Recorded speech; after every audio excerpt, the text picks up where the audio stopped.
আমি এখন আছি রহিমপুর তিনমাথার মোড়ে। আর রহিমপুর রাজবোলাট আর তরার মোড় পর্যন্ত চলছে রাস্তা তৈরির কাজ। এখনও পর্যন্ত 22/12/2025 পর্যন্ত এই রাস্তা সম্পূর্ণভাবে বন্ধ যান চলাচলের জন্য।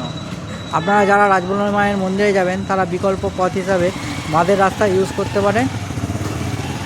এই হচ্ছে তিনমাথা মোড়। এই তিনমাথা মোড় থেকে যে রাজবোলাটের দিকে যে মায়ের মন্দিরের দিকে যে রাস্তাটা যাচ্ছে সেই রাস্তাটা সংরক্ষণের কাজ চলছে, তাই জন্য রাস্তাটা পুরোপুরি যান চলাচলের জন্য বন্ধ। এখনও বন্ধ থাকবে, 22 তারিখ পর্যন্ত বন্ধ থাকবে। আপনারা বিকল্প রাস্তা হিসাবে অন্য রাস্তা ইউজ করবেন মায়ের বাড়ি যাওয়ার জন্য। অবশ্যই বাঁধের রাস্তাটা ইউজ করবেন, না খালপাড়ের রাস্তাটা ইউজ করবেন।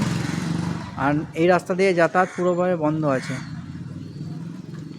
ভিডিওটি ভালো লাগলে বা আপনার কোনো কাজে লাগলে লাইক আর কমেন্ট করে জানাবেন।